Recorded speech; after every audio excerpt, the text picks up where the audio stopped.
ang may-ari man po kasi nito talaga yun.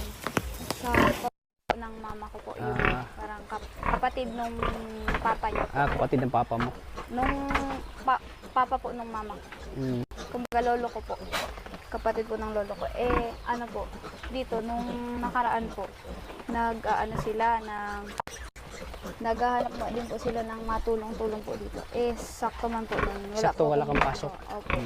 Tapos, nagpunta po ako dito. Nag-try po ako.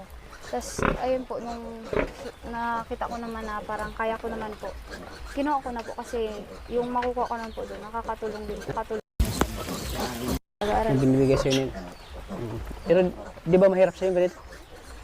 Sa una po, mahirap. Pero nasanay ka na? Sa una lang yung unang umpisa mahirap. Pero ngayon, nasanay ka na.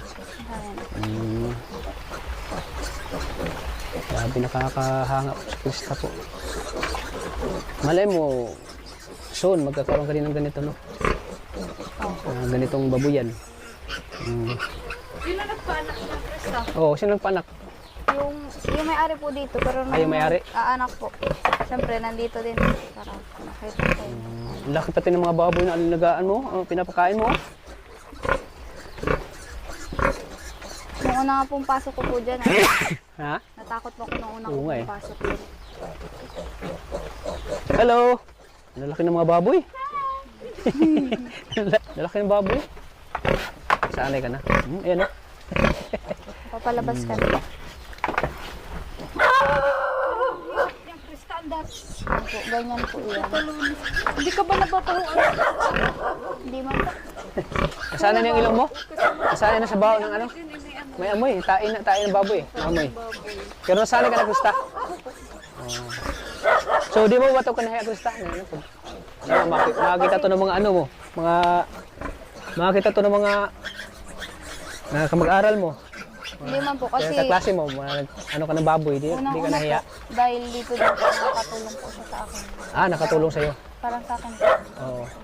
Para sa'yo, di mo kinahiyaan ganito. Kasi sa ganda niya po ang kalinga ko. Pero kahit anong gawin niyang suot o ano, Kahit punit pa. kahit punit pa pero maganda pa rin si Krista oh, mga kalinga. Napakaganda ni Krista oh. Kaya naman. Ay, grabe. Kaya naman. Ay, grabe.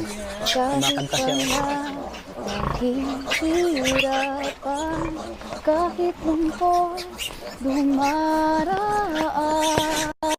Pag nakulo na ang buhay, parang